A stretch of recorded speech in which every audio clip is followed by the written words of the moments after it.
ọ̀jọ̀gbọ́n Ọláìyá Abideen Ọláìtàn tí wọ́n ti fi ìgbà kan rí jẹ́ olùdíje fún ipò gómìnà lábẹ́ ẹgbẹ́ òṣèlú Accord. Bákan náà wọ́n ti fìgbà kan rí jẹ́ igbákejì olùdíje fún ipò gómìnà lábẹ́ ẹgbẹ́ òṣèlú ti ADP.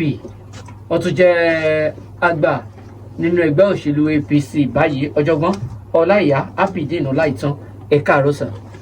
A kí yín olóòtú, a dẹ̀ kí gbogbo ẹ̀yin tí ẹ̀ ń gbọ́ wa nílé lóko láti ẹ̀yìn odi náà. Ẹ̀yin láàmú báwo àwọn náà lẹ́ máa pè. Ẹ ṣeun. Ọlọ́run sì jẹ́ a lè máa jẹ yín. Àmín, ẹ ṣeun. Ọ̀jọ̀gbọ́n Ọláìyá Abideen Ọláìtàn, àwọn ọ̀jọ̀gbọ́n ní fásitì báyìí àkòyẹ yìí náà lẹ̀ ẹ̀yin gẹ́sì ti tẹ́ olùkọ́ni Bẹ́ẹ̀ni. nínú ọgbà fásitì. Wọ́n ní gbogbo yín ti ń yanṣẹ́ lódì ẹ̀ tí ń woṣẹ́ níran báyìí. Ṣé kò hàn pé pẹ̀lú táwọn èèyàn ń wò pé ìjọba tẹgbẹ́ òṣèlú APC tẹwàánú rẹ̀ ń ṣe pé wọ́n fìdí rẹmi? Ìpèníjà mímójútó ètò ẹ̀kọ́ ó ti wà tipẹ́tipẹ́. Kò ní nǹkan kan ṣe pẹ̀lú ẹgbẹ́. Àwọn èèyàn tí Ọlọ́run bá fún ní àǹfààní láti máa wà nípò adarí ó ní ìdásẹ́sílẹ̀ yìí ló ń pè wọ́n sí ojúṣe wọn. Àjà kò síjà kankan láàrin wa, ṣùgbọ́n nígbà tí ẹgbẹ́ ASUU ti ṣe sùúrù fún ọdún méjì lẹ́yìn ìgbà tí adarí orílẹ̀-èdè Nàìjíríà tí ó dé orí ipò tí wọ́n wá rí wípé ó dàbí ẹni pé àwọn tí wọ́n ń ṣojú wọn á sọ òótọ́ ọ̀rọ̀ fún wọn. Ní tí olórí elédè fi lè mọ̀ wípé ẹ̀kọ́ tí ìṣojú mú mi lórí ètò ẹ̀kọ́ òun náà ní ká ṣe ètò ìdásẹ́sílẹ̀ yẹn. So gẹ́gẹ́ bí ọmọ ìlú tí ó nífẹ̀ẹ́ ìlú, a gbọ́dọ̀ wá ọ̀nà láti pe àkíyèsí adarí pátápátá, a gbọ́dọ̀ wá ọ̀nà. So dídáṣẹ́ sílẹ̀ yẹn láti fi pe àkíyèsí adarí wa, torí pé tá a bá daṣẹ́ sílẹ̀ àwọn tí wọ́n ń fún wọn ní ìmọ̀ràn wọn ó sì máa sọ pé gbogbo nǹkan ń lọ déédéé. Ká gbà pé ìjọba Tinubu ló fìdí rẹmi báyìí kì í ṣe APC. Sẹ́rí ìjọba ìgbà tí a bá máa ṣe àkóso àbí ìpèníjà àsìkò yẹn náà ni gbogbo àwọn èèyàn mọ̀ bóyá lórí ètò ẹ̀kọ́ bóyá wọ́n fìdí rẹmi àbí wọn ò fìdí rẹmi. Ṣùgbọ́n wọ́n máa ń pe ìdánwò kan ní bóyá midterm. So a lè tí ì pé wọ́n fìdí rẹmi. Ọdún méjì ti lọ. Midterm náà ni. Bẹ́ẹ̀ bá ní kẹ́ ẹ gbé yẹ̀wò. nígbà tí a bá ti ṣe ìdánwò àṣekágbá àti ilé jọ́ọ̀jì ọ̀jọ̀gbọ́n èèyàn. ọ̀pọ̀lọpọ̀ ọdún lẹ ti ń máàkì ìdánwò àwọn ọmọ ilé ẹ̀kọ́ bẹ́ẹ̀ bá gbé ààrẹ sórí wọn àti létò ẹ̀kọ́ àti ní gbogbo ẹ̀ka yòókù. Kí ni máàkì tẹ́yìn ò bá fún ààrẹ tí wọ́n bá jẹ́ ọmọ ilé ẹ̀kọ́ yín báyìí?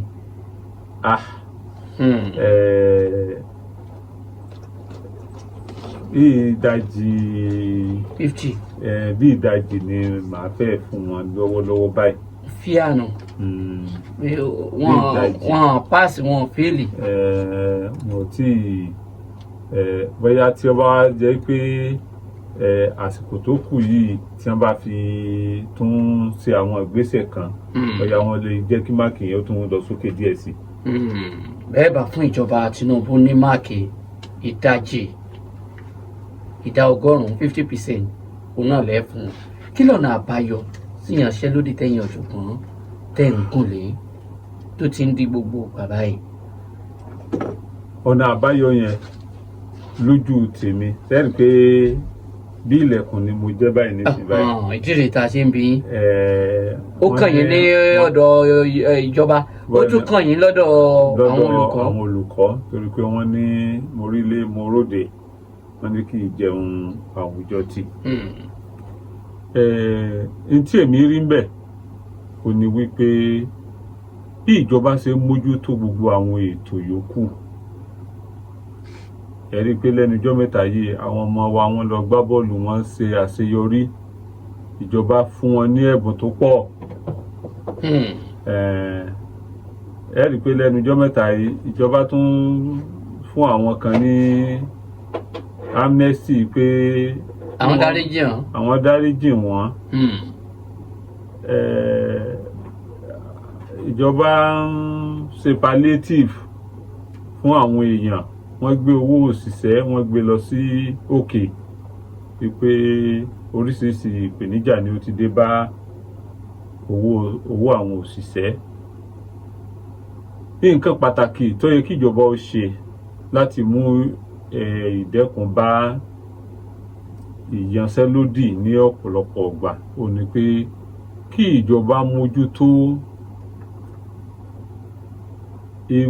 bí ẹ ṣe ń sanwó fún àwọn òṣìṣẹ́ nínú yunifásitì. Welfare nínú rẹ̀ ni salary wà, nínú ẹ̀ ni other things tí wọ́n pè ní condition of service. Ìjọba ní 2009 wọ́n ṣèpàdé pẹ̀lú ẹgbẹ́ ASUU, wọ́n sì jọ ní àfẹnukò wípé ní ọdún márùn-ún àwọn àbí ọdún mẹ́rin àwọn ó máa gbé ìfẹnukò yẹn, àwọn ó máa ṣègbéyẹ̀wò rẹ̀ láti mọ̀ bóyá ó yẹ ká gbé lọ sókè ni àbọ̀ yẹ ká gbé lọ sódò ni, torí wípé ẹkọ́nọ́mì ò dúró, gbogbo nǹkan ò dúró sójú kan náà. Kíjọba wá pé àdéhùn yẹn, ó dàbí ẹni pé ọ̀pọ̀lọpọ̀ ọgbà ni ìjọba ń yẹ àdéhùn yẹn. So àdéhùn yẹn tí wọ́n ṣe ní 2009, kíjọba ó jókòó kí wọ́n fọwọ́ lu ìwé àdéhùn míì tí ìjọba gan ti gbé àwọn èèyàn dìde wípé kí wọ́n lọ sojú àwọn, tí wọ́n ti make recommendation síjọba, kíjọba wá implement ló kù báyìí, ìjọba ò tí implement. So ẹlẹ́ẹ̀kejì ó ní ètò infrastructure university gangan, wípé bí a ṣe ń mójútó bí ilé ẹ̀kọ́ ṣe ń gbòòrò sí i, bẹ́ẹ̀ ló yẹ kí àwọn facilities, àwọn nǹkan tí wọ́n fi ń ṣe ètò ẹ̀kọ́ ìgbàlódé ni ló yẹ kó náà máa gbòòrò sí i. Ṣùgbọ́n ní tá a fi ń kọ́ àwọn èèyàn ní 20 ọdún sẹ́yìn, òun náà níjọba ní kí wọ́n tún máa manage. Ẹ̀ẹ́dẹ̀ rí pé gbogbo nǹkan yòókù tí ìjọba ń ṣe wọn ò manage rẹ̀. Ẹ rí pé ní jóòní tí ìjọba bá dórí ìjọba, wọ́n ra píjọ́ọ̀tì fún wọn. Ẹ ń bá ra píjọ́ọ̀tì fún àwọn ìjọba nísìnyí, wọ́n sọ pé ayé 1980 ló sì ń gbé. So láti wá jẹ́ kí yunifásitì wa kó sì mọ gbé ayé 1980 lọ, ìpè ẹ mọ mánéjẹ, ẹ rí pé a lè yọ fanda láwùjọ àgbáńlá ayé. Torí pé yunifásitì bí international body ní yunifásitì, ọ̀pọ̀lọpọ̀ àwọn èèyàn wọn ò gbọ́yé, bíi pé nǹkan kan náà ni wá ní bí a ṣe wà ní oko wa iná ni tá a máa ṣe ní yunifásitì. Rárá, ní tí wọ́n bá ń ṣe ní US ní yunifásitì ń bẹ, iná la gbọ́dọ̀ máa ṣe ní ti Nàìjíríà. Ní tí wọ́n bá ń ṣe ní Germany, iná la gbọ́dọ̀ máa ṣe ní Nàìjíríà. Torí wípé nígbà tí wọ́n bá gbé wa yẹ̀ wò, orí standard kan náà ni wọ́n jọ gbé gbogbo yunifásitì. Wọn ò ní sọ pé yunifásitì ti Nàìjíríà orí standard báyìí la gbé wọn yẹ̀ wò sí. Èyí tí wọ́n bá ń gbé yunifásitì Amẹ́ríkà yẹ̀ wò, iná ni wọ́n fi gbé ti Nàìjíríà yẹ̀ wò. So international body, kí àwọn èèyàn ó rí kan gbọ́yé pé a university system is an international system. So kí wọ́n upgrade the infrastructure universities, kí wọ́n dẹ̀ upgrade the remuneration. Ẹ wá já wá sínú ẹgbẹ́ òṣèlú yín APC. Ta ni leader APC nípínlẹ̀ Ọ̀yọ́ báyìí? À ń bá àwọn èèyàn ṣùgbọ́n kálukú ń tẹnu fúrúfúrú. Ẹ̀yin sì rí ọ̀kan lára àwọn àgbà ẹgbẹ́ APC níyìn báyìí. Ta ni leader APC nípínlẹ̀ Ọ̀yọ́? Nínú ẹgbẹ́ òṣèlú bá tí mo ṣe é bọ̀,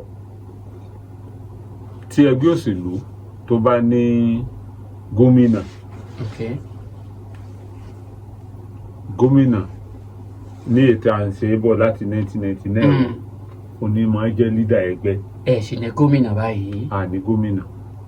Níbi tí a bá ti ní gómìnà, tí a bá ní ẹni tó jẹ́ national officer, tó jẹ́ either chairman lókè tàbí vice chairman àbí zonal chairman party nílé ẹgbẹ́, a tún máa ń lo wọ́n ní leader. ẹ̀tún ní. àní Chief Jimobi ó ní national vice chairman nígbà tí wọ́n wà láyé kó tó di pé wọ́n kú. Tí a bá níyẹn náà a tún máa ń lo àwọn tí wọ́n ti jẹ́ leader lánàá ṣùgbọ́n tí ẹgbẹ́ yẹn ò ní gọ́vnọ̀ lọ́wọ́. Tá a bá ní gọ́vnọ̀ tó ti ṣe gọ́vnọ̀ nú ẹgbẹ́ yẹn rí ṣùgbọ́n tó ti fi ipò gómìnà lẹ̀. Tí a wá ní party leader ní tó jẹ́ party executive leader ní national tí a dẹ̀ ní gómìnà lọ́wọ́lọ́wọ́ a wà tún lọ sí ọ̀dọ̀ gómìnà àná. Kò tún sí. Tí a bá ní gbogbo yẹn nínú ẹgbẹ́ òṣèlú gẹ́gẹ́ bí tí à ń ṣe bọ̀ wọ́n máa ń lo collegiate leader.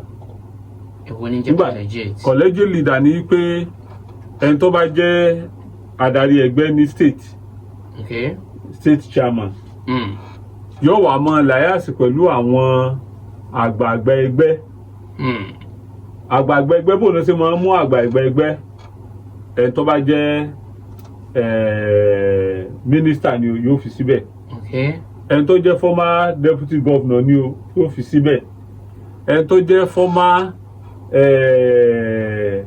senate leader ni yóò fi síbẹ̀ àti àwọn serving senators.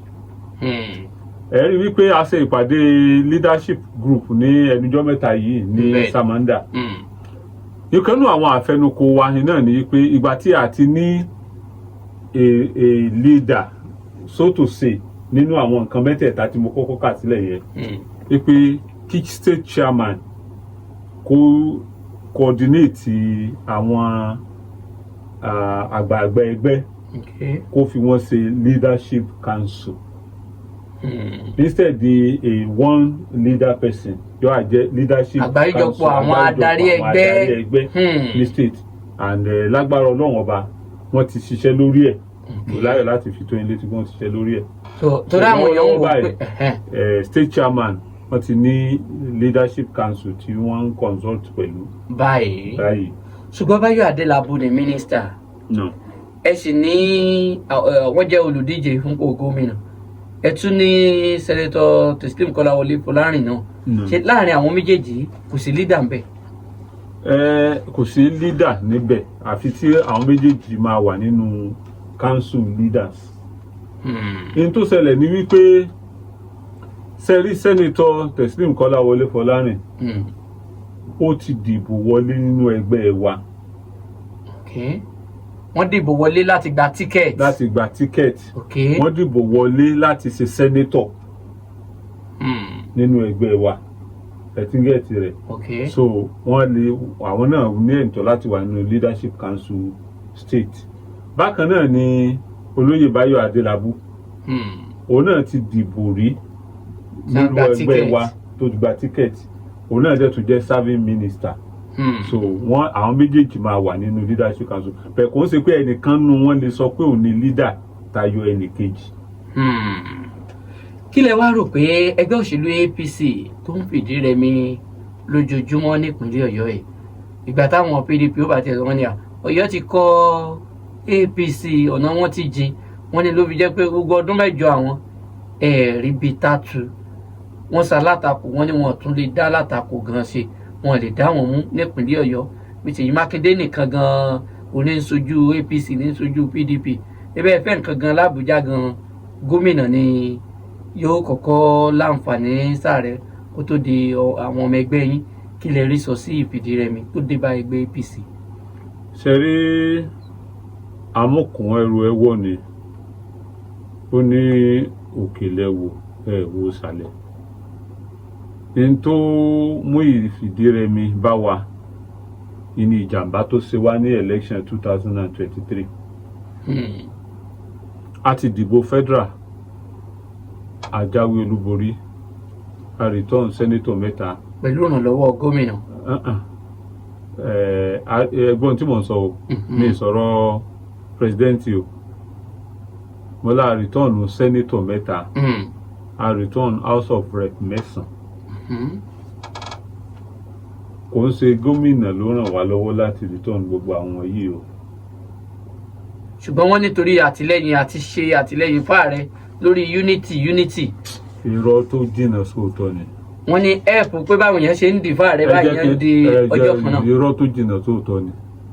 ní ìpínlẹ̀ Èkó ní ìbò kan náà ààrẹ fìdí rẹmi sẹ́nítọ̀ mẹ́tẹ̀ẹ̀ta wọlé ìbò kan náà ni. Sẹ́nítọ̀ mẹ́tẹ̀ẹ̀ta nínú APC wọ́n wọlé ààrẹ fìdí rẹmi. So tẹ́yìn kan bá ń sọ bẹ́ẹ̀ yẹn ní àsìkò yìí á ti mọ̀ pé ẹlẹ́yìn ó sì ń gbé ìgbésí ayé ojú dúdú. Àwọn èèyàn tí wọ́n ń dìbò wọ́n mọ tí wọ́n ń dì. Àwọn èèyàn tí wọ́n ń dìbò wọ́n mọ tí wọ́n ń dì. So ìgbà tí àwọn èèyàn dìbò ààrẹ fún olóyè Bọ́lá Ahmed Tinubu kìí ṣe nítorí pé gómìnà kan sọ fún wọn pé ẹ dìbò fún àwọn èèyàn fẹ́ dìbò fún ni. Ṣé Sanwó-Olú ó wá sọ fún àwọn èèyàn pé kí wọn ó dìbò fún ààrẹ Bọ́lá Tinubu nílùú Èkó ni? Ṣá lè sọ pé gómìnà Sanwó-Olú ó fẹ̀bọ ẹ̀yìn jẹ aṣíwájú níṣu ni ilà ààrẹ fi lùsù. So kò ń ṣe gómìnà ló sọ fún àwọn èèyàn pé wọn ó dìbò fún Bọ́lá Ahmed Tinubu ní ìpínlẹ̀ Ọ̀yọ́ tí ààrẹ fi wọlé nípínlẹ̀ Ọ̀yọ́. Kìí dẹ̀ ṣe pé torí wípé àwọn èèyàn ọmọ ìyàtọ̀ láàrin fọ́ọ̀mù ààrẹ àti fọ́ọ̀mù rep àti fọ́ọ̀mù sẹ́nítọ̀ ìní ìbò yẹn ṣe rí bó ṣe rí. Bí ẹgbẹ́ APC ṣe lágbára tó ní ìpínlẹ̀ Ọ̀yọ́ ló fojú hàn nínú election yẹn. Kí ló wá mú agbára ọ̀hún lọ láàrin ọjọ́ mẹ́jọ síra wọn tí ìbò tún wáyé tí wọ́n fẹ́ di ti gómìnà táwọn èèyàn fi akọ̀yìn? Ẹ rí i pé mo sọ fún yín olóòtú lẹ́ẹ̀kan pé ìjàmbá ṣe wá níbi ìbò gómìnà. Ìjàmbá tó ṣe wá yẹn irú ẹ̀ ó sọ wọ́n is a novel. Wípé àwọn èèyàn ó gbé antipati dé level yẹn. Ìjàmbá tó ṣe wá yẹn tí àwọn kan ṣiṣẹ́ pa ẹgbẹ́ tá a jọ wà nínú ẹgbẹ́. Ìjàmbá yẹn náà ló sì ń ṣe wá tí ò tí ì kú òun bẹ́ẹ̀ tá a tún fi lose election Ìbàdàn North federal rep.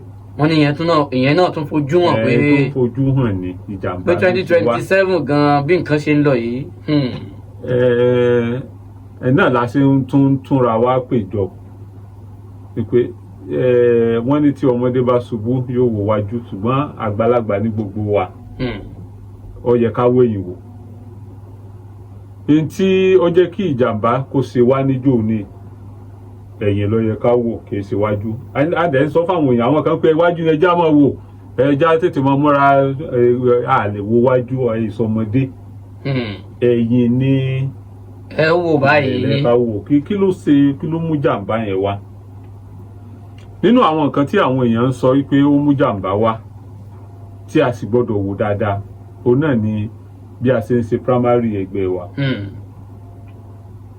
Ẹ rí wípé primary tí ó gbé olùdíje wa wọlé ní Ìbàdàn North náà primary yẹn ó láàyè. Ṣé rí àwọn ẹgbẹ́ tó máa ń ṣe consensus wọn ò ti sọ láti ilẹ̀. Báyìí la fẹ́ ṣe o.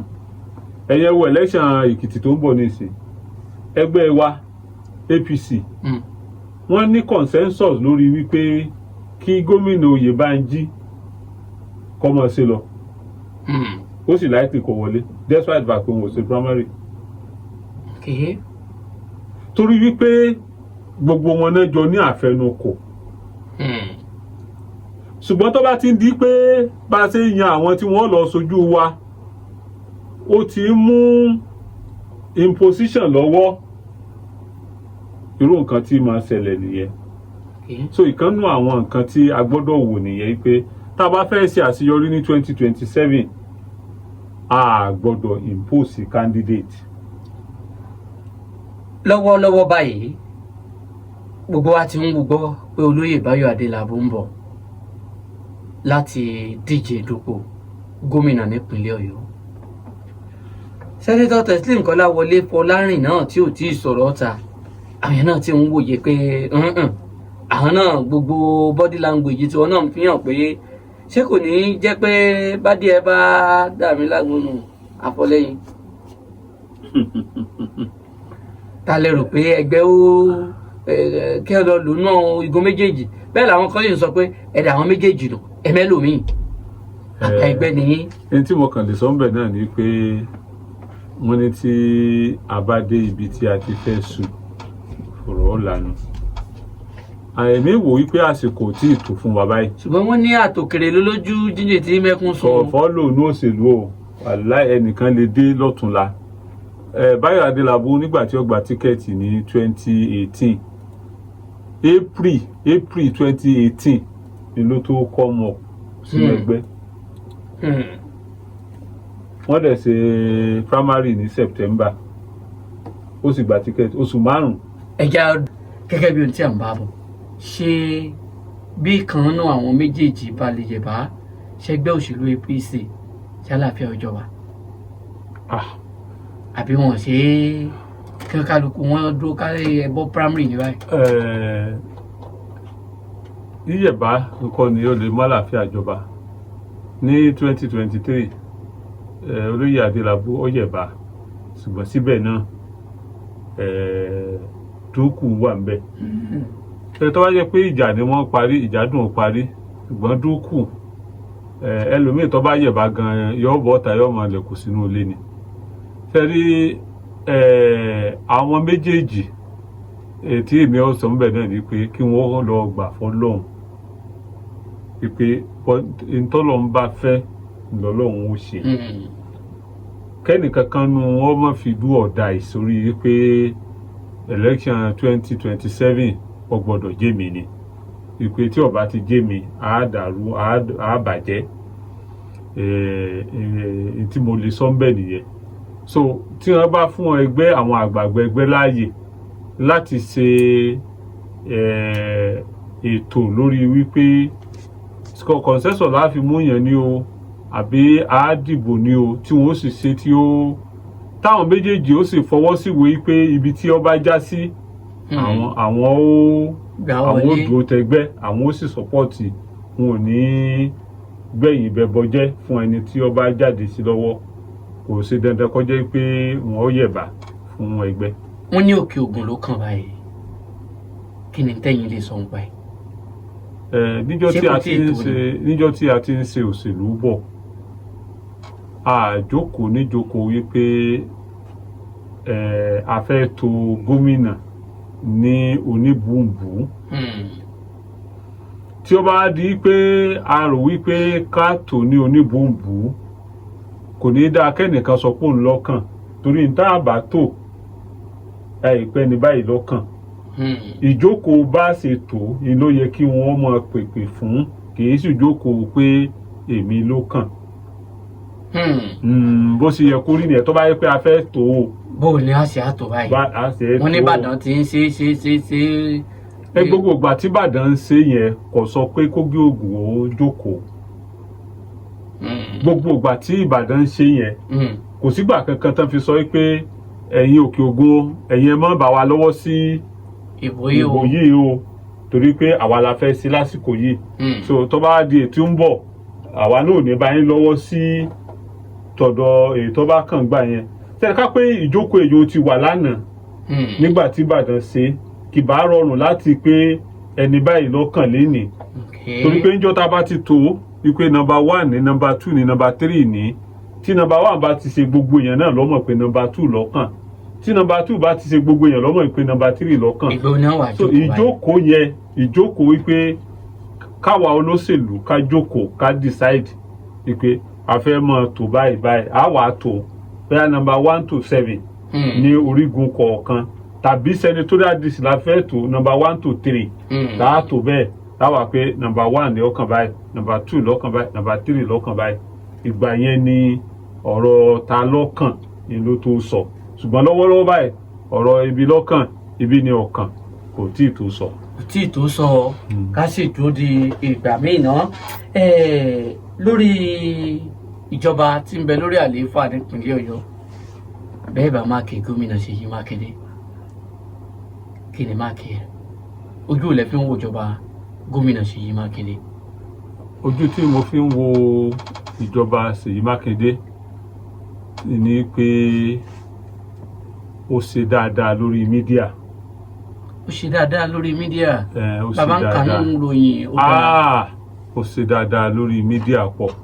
In fact, almost àwọn media personnel tí ó bá jẹ́ pé irú ẹ̀yin báyìí tẹ̀ ní ọmọ polongo wọn, gbogbo wọn ló ti gbé mọ́tò fún, mọ́tò ńláńlá bọ̀gìnì ló ti gbé mọ́tò fún.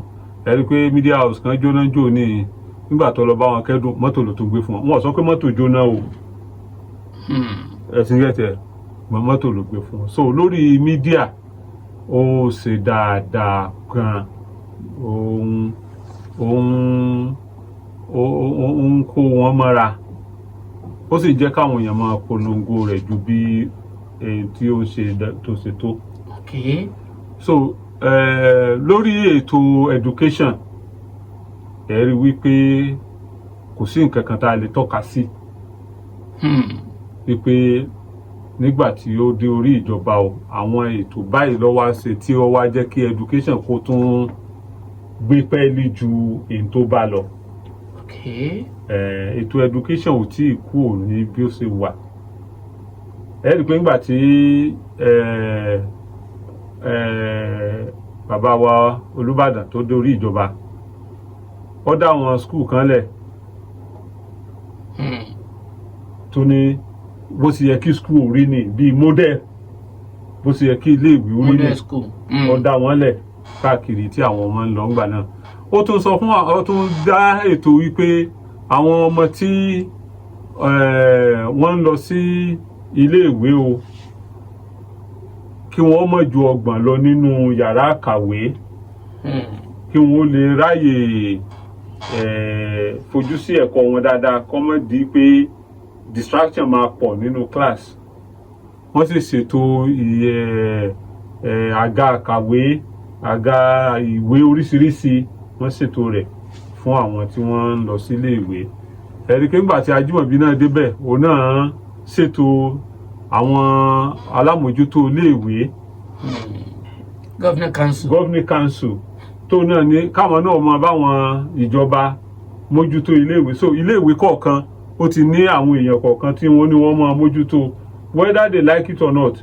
Wọ́n ń dá owó kéékèèké kan nígbà náà lọ́hùn tí wọ́n fi ń ṣe àmójútó iléèwé. Àríyìn náà wí nípa wọn. Ṣùgbọ́n nípa gómìnà tó wà ń bẹ̀ yìí nísìnyí, àti ìrí nǹkan kan pàtàkì kan tí wọ́n gbé ṣe lórí ọ̀rọ̀ ètò ẹ̀kọ́ tó mú ìyípadà bá irú ipò tí ètò ẹ̀kọ́ wà nípínlẹ̀ Ọ̀yọ́ ní kí wọ́n tó débẹ̀ àti ìgbà tán débẹ̀ tá a lè rí mú tọ́ka sí.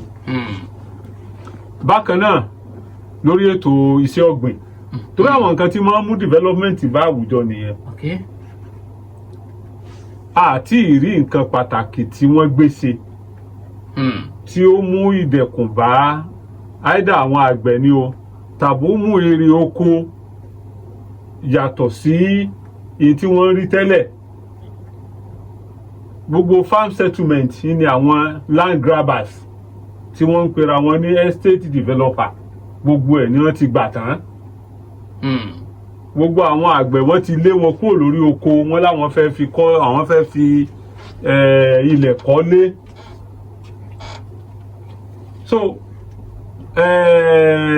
kò sí ìdàgbàsókè kan pàtàkì tá a lè sọ pé ó dé bá ọ̀gbìn. More than ìdajì èèyàn tí sì ń bẹ nípínlẹ̀ Ọ̀yọ́ ló jẹ́ pé iṣẹ́ ọ̀gbìn àbí iṣẹ́ ọ̀sìn ni wọ́n fi ń ṣe ètò ọrọ̀ ajé wọn. So kò sí ìyípadà kan pàtàkì tá a lè tọ́ka sí. Ní ṣókí, ẹ fẹ́ẹ̀lì gómìnà ní báyìí. Bóyá bíi 40 ṣá. Ẹ fáwọn 40, ẹ fà rẹ ní 50, ẹ fún gómìnà Ṣèyí Mákindé ní 40 nínú 100. gbogbo ọ̀nà tí wọ́n pé wọ́n ṣe ẹ̀yẹ wo ọ̀nà challenge yẹn níjọ́ tí gómìnà ti débẹ̀ báyìí ní 2019 inú ti kọ́kọ́ sí ọ̀nà yẹn bàjẹ́ dísìn bí wọ́n bá ti ń ṣe láàrin oṣù mẹ́ta yẹn náà ni ó tún bàjẹ́ ní challenge sídi odò sí mọ̀létí yẹn ọdọọdún ni wọ́n ń ṣe. ẹ tún yẹ kó àwọn oníròyìn náà mọ́ra àwọn èèyàn wà ń sọ pé ẹ̀yin olóṣèlú gangan ẹgbẹ́ yìí gan ò tako gómìnà pé bí gómìnà bá ti ṣe kan pé opposition mọ opposition ṣe ń pínlẹ̀ Ọ̀yọ́ bí PDP náà ṣe mọ opposition ṣe ní national.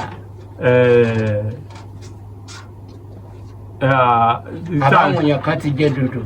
tí ẹ rí nǹkan tó ń ṣẹlẹ̀ ní wípé a ní àwọn ìpèníjà kan tí ó jẹ́ pé bí ogun abẹ́lé ó ja APC.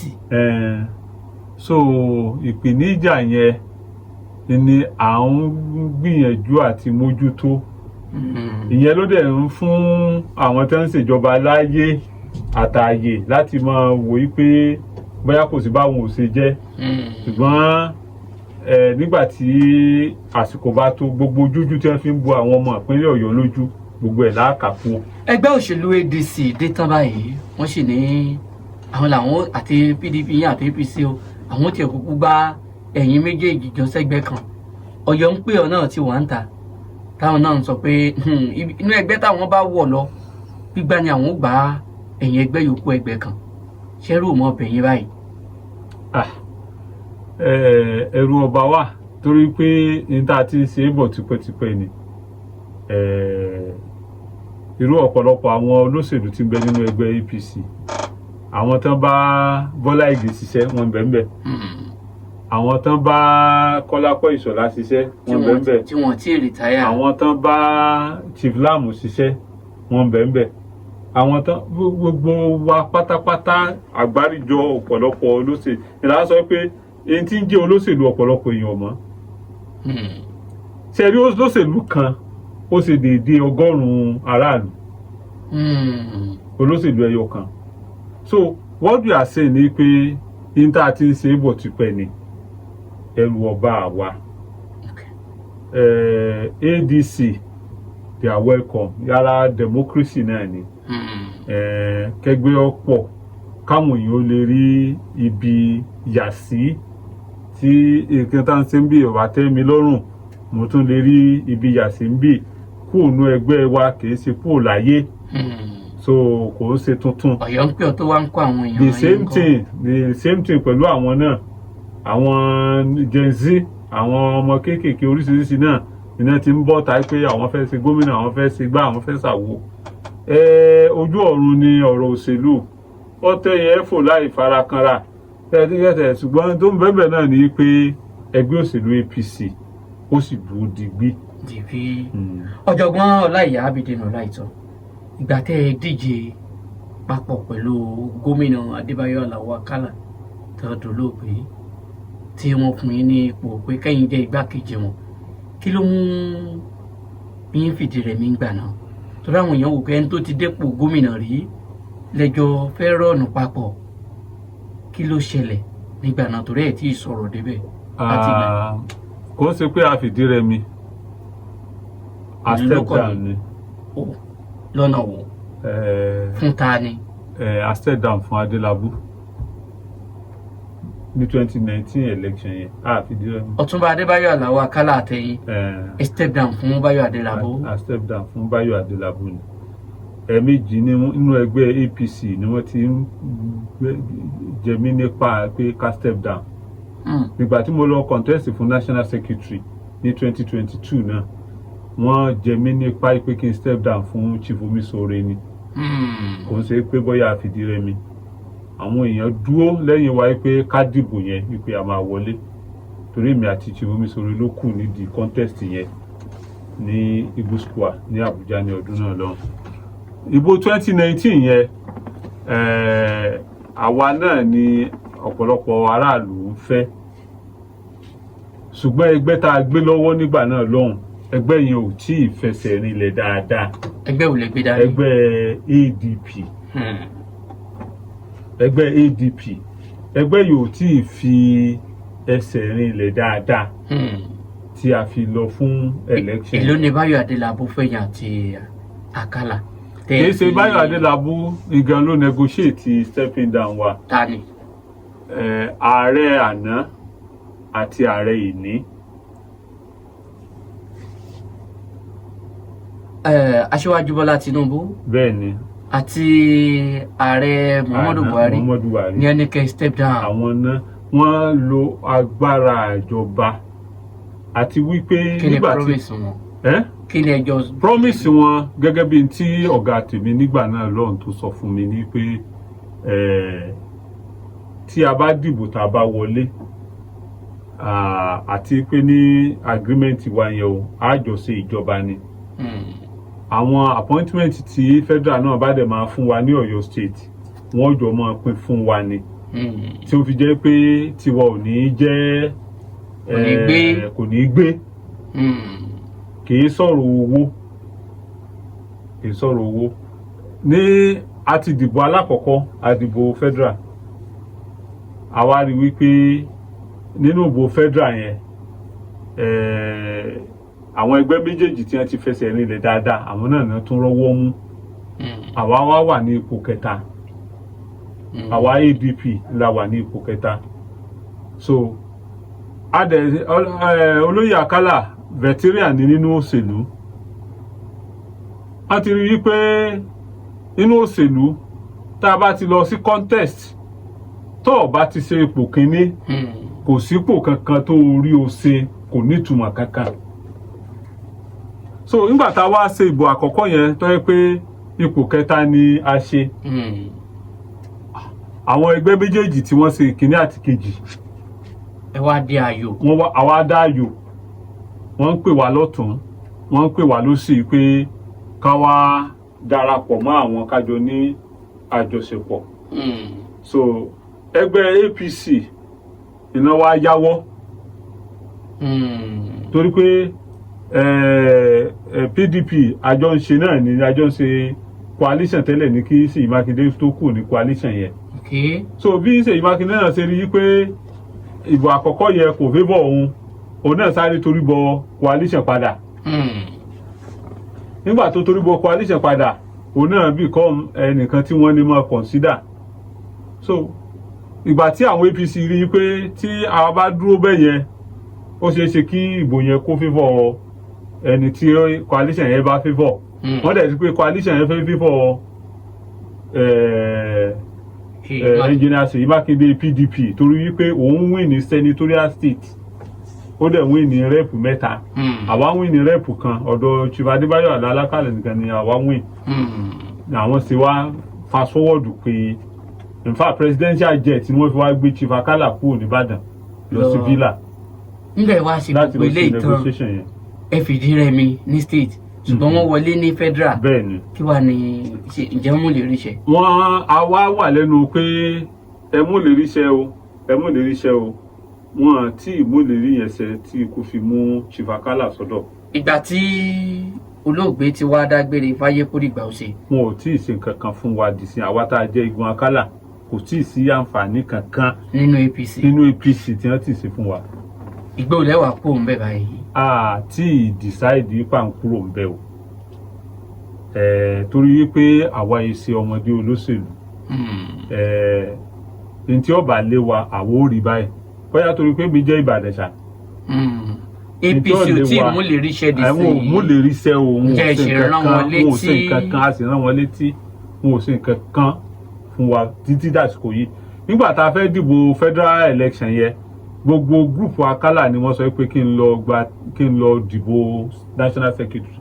Nígbà tí wọ́n ní wọ́n fún wa ní nǹkan tí wọ́n fún wa ní nǹkan kan pé tó dẹ̀ tó kù lẹ́yìn tá a bá sọ pé a fẹ́ dìbò wọn ò kú ní fi lọ wá. Nàbà ni kémi náà jáde pé kí n lọ sọ pé. Ìyẹn náà wọ́n tún ní ẹyẹ bá. Ìyẹn náà a tún wá jáde títí di final níjọ́ final election ní Eagle Square. Ìní gbogbo àwọn bàbá Bísí Àkàndé gómìnà Ọ̀ṣun gómìnà Èkó gbogbo wọn ni wọ́n wá bá mi ṣèpàdé pé kí n dákun kí n ìlú ni wọ́n tún gbé wá tó rà gbọ́ pé dọ́là wọn ò fún mi £1. kí wàá ní ìlérí tẹ́yìn náà. ibù ìlérí tí ààrẹ ṣe fún wa níjọ́ náà lọ́hùn wípé bí wọn ò tiẹ̀ fún wa ní owó kankan, owó tá a fi gba fọ́ọ̀mù which is 10 million wípé kí wọ́n dá padà fún wa, wípé ìgbà tí àwọn èèyàn gba fọ́ọ̀mù, wọ́n gba fọ́ọ̀mù wípé àwọn ó dìbò, ẹgbẹ́ náà ló wá sọ fún wọn wípé ẹ má dìbò mọ́, á dá owó yín padà fún yín torí wípé àwa la sọ wípé ẹ má dìbò. Tá a tún wá step down yẹn, owó yẹn gan-an wọn ò fún wa dòní. Orí rédíò, orí tẹlifíṣàn ni wọ́n ti announce wípé wọ́n dá owó yẹn padà fún wa, ṣùgbọ́n owó tí ì dé wọn ò dá padà dòní. ẹ sì wà ní ẹgbẹ́ òṣèlú ọ̀hún. A sì wà ń bẹ̀. pẹ̀lú gbogbo pé wọ́n yàn yín jẹ yìí. A wà ń bẹ̀. ṣé ẹ kàn ṣe ń forí tì í náà ni àbẹ́ ẹ̀ ṣe ń lò ó. sáwọn ọgbọ́n akálẹ̀ ò mọ̀ pè yín pé olóògbé ò bá sí àwọn náà sì wà láyé. Gbogbo wọn náà ni wọ́n láfojúsùn wípé ẹ tó jẹ́ aṣojú wa yìí nígbà tí bàbá ti kú, bàbá kú, bàbá náà ní kú. Tí wọ́n bá fún àwọn náà ní nǹkan, àwọn mọ̀ pé wọ́n ti fún igun àwọn ní nǹkan, ṣùgbọ́n gbogbo wa náà lájọ ń struggle. Ẹ jẹ́ ká sáré wá síbi ọ̀rọ̀ accord torí àsìkò wa. Ẹ kò lé ẹgbẹ́ accord torí àwọn kan tún lo accord báyìí. Olóyè Báyọ̀ Adélábù náà lo accord níjọ́sí, wọ́n fìdí rẹmi. Ẹ̀yin náà lo accord, ẹ fìdí rẹmi. Àwọn mi náà tún fẹ́ mọ́ lo accord báyìí. Ṣé accord ni nǹkan ti ni àbí ẹ̀yin tí ẹ̀ ń lọ síbẹ̀ ni ẹ̀ get it right? Kìí ṣe pé àwa tá à ń lọ síbẹ̀ ni a get it right, ṣùgbọ́n tí mo lè sọ nínú orí rédíò ń bí ò ní pé àwọn tí wọ́n di ẹgbẹ́ àkọọ̀dù mú, wọ́n ti sọ di ọjà. Business. Wọ́n ti sọ di business. Wípé tó bá ti ń di àsìkò election, àwọn ọmọ ṣẹ́wọ́ sí àwọn èèyàn pé ẹ wá ra tíkẹ́ẹ̀tì ní ọ̀dọ̀ àwọn. Wọ́n gbà yín ni. Wọ́n fi ń. Ṣé wọ́n gbẹ̀yìn nínú àkọọ̀dù?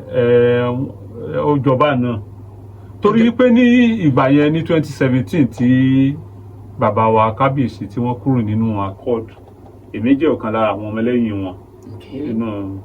So èmi wá lọ bá bàbá pé ẹgbẹ́ tẹ́ ti popularize yìí, ó dáa kí a máa lò lọ. Bàbá ní tí n bá mọ̀ pé mo ní interest kí n lọ náà máa ṣe. So ẹlẹgbẹ́ pé mi ni mo register gbogbo ọmọ ẹgbẹ́ accord ní 2017-2018 ni tá a padà tún accord gbé dìde padà tá a ṣe wàhálà lórí ẹ̀. Ṣùgbọ́n nígbà tí ó di àsìkò tí a fẹ́ dìbò, àti àwọn tí àjọ tí wọ́n jẹ́ adarí ẹgbẹ́ tí àwa wòye pé àjọ ṣe ìgbìyànjú ìrìn àjò yẹn, èyí táwọn ń fẹ́ ṣe ni pé káwọn ó fi orúkọ ẹgbẹ́ yẹn gba owó lọ́wọ́ one of the leading party. Èyí ṣe pé wọ́n fẹ́ ká dìbò. Èdè bíi pé wọ́n tún bẹ̀rẹ̀ sí dìtẹ̀ mọ́ mi pé kí n má rí tíkẹ́ẹ̀tì àkọọ̀dù gbà torí pé èmi ti sọ pé tá a bá gba tíkẹ́ẹ̀tì o á fi dìbò ni o. Kì í ṣe pé a gbé jùlẹ̀ fẹ́ nìkan tí ó fún wa lówó. So mẹ́tọ̀dù yẹn náà ni wọ́n sì ń lò dọ́là. Ẹ̀yìn náà ni Chief Adélábù ṣe rí tíkẹ́ẹ̀tì gbà ní kọ́kọ́sẹ̀ méjì tí wọ́n ti géètì mọ́ submission of candidate. Ọ̀sẹ̀ méjì ni tọ́ra àjọ ṣe primary ní Liberty ni. Chief Adélábù ló ṣe ipò kejì nínú primary tá a ṣe ní ọdún náà. Ẹ jẹun wo bóyá. Ìtọ́ bá ti bá ojú yọ̀ọ̀bà mu. Ṣe rí yíyọ subsidy lórí owó epo, ó ṣe àkóbá fún ẹkọ́nọ́mì wa púpọ̀. Kò ṣe nǹkan ìkọ́lé nìkan ló wọ́n, gbogbo nǹkan pátápátá yìí lọ́kàn. So economic policy wọn ó jẹ́ kí inflation kó wáyé díẹ̀. Ẹ̀ẹ́dẹ̀ rí pé àwọn náà fi kún owó òṣìṣẹ́ láti minimum owó òṣìṣẹ́ láti 30,000, àwọn náà gbé lọ sí 70,000 in reaction sí kíní yẹn. Ṣùgbọ́n pẹ̀lú pé refinery Dangote ó ń bọ̀ wá ṣiṣẹ́, yóò tún mú owó epo wálẹ̀. Refinery wáyé nísìn, owó epo yẹn ò tí ì wálẹ̀ tó bó ṣe yẹ. Ṣùgbọ́n tá a lè kan sọ ńbẹ̀ náà ni pé owó ilẹ̀ òkèèrè ó ti ń wálẹ̀ compare to owó wa. Ó ti wọ 1.7 tẹ́lẹ̀tẹ́lẹ̀ ó ti lọ bí 1.3 1.4 nísìnyí báyìí. So tí ìyípadà yẹn bá ń wà díẹ̀ tó bá yípadà ó ṣeé ṣe kí nǹkan ó tún sojú mímu fún wa. Ó dáa, kí ni àmọ̀ràn yín fún àwọn aráalé àtàwọn olóṣèlú yòókù? A kí àwọn aráalé wípé wọ́n kú bójú ọjọ́ ṣe rí lórí ọ̀rọ̀ ẹ̀kọ́nọ́mì. Ó ti ẹ̀dá tí insecurity ò kún tọ̀dọ̀ wa ń bí torí kódà pé insecurity ti ń lọlẹ̀ báyìí. Ní òkè ọya a lọ sí ìpàdé kan ní ọ̀sẹ̀ tó kọjá lórí insecurity àti economic downturn. Òun náà ni wọ́n gbé ìpàdé yẹn lé lórí ní Kaduna. Ìta àrò ńbẹ̀ náà ni pé tiwantiwa ni aṣíwájú, especially àwa tá a jẹ́ Yorùbá. A máa bá bẹ lọ́hùn, a sì máa fún wọn ní ìmọ̀ràn tí wọ́n tún fi mú ìdàgbàsókè àti ìlọsíwájú bá wa ni. So a kú sùúrù yín láàkì gbogbo ẹ̀yin ará ilé. A nírètí wípé ní ìwọ̀nba ìgbà tó kù yìí tí sáà ètí à ń ṣe lọ́wọ́ tí ó fi tẹnu bodò, ó yẹ kí rapid growth kó bá àwọn ìgbìyànjú tí wọ́n ń ṣe torí pé a ti farada ọdún méjì sẹ́yìn. So ẹ kú sùúrù. Gẹ́gẹ́ bí Ọlọ́run ṣe sọ pé fàyínà máa lè wúsírì yóò sọ̀rọ̀ wípé tí a bá farada ìnira díẹ̀ ìdẹ̀kùn náà yóò padà dé bá wa. Ẹ ṣé, ọpẹ́ pàtàkì lọ́wọ́ ọ̀jọ̀gbọ́n Ọláìyá Abideen Ọláìtàn. Mo lérò pé bàbá tó ń pè yín nígbà míì ẹ tún dá wa lóhùn báyìí. Lágbára Ọlọ́run. Ẹ sì kú ní ìyanṣẹ́lódì ẹ̀yin ọ̀jọ̀gbọ́n báyìí o. Lágbára Ọlọ́run ọba ọ̀sẹ̀ yìí náà ni àṣekágbá rẹ̀ torí pé ìyanṣẹ́lódì yẹn kì í ṣe ọlọ́jọ́ gbọ́rọ́gbọ́dọ́, ọlọ́sẹ̀ méjì péré ni pé bẹ́ẹ̀ ni. Peter Ọlásùpọ̀, Captain P2 lórúkọ tèmi. Ó dìgbà kan náà, ẹ̀wọ̀n yàṣẹ́ o.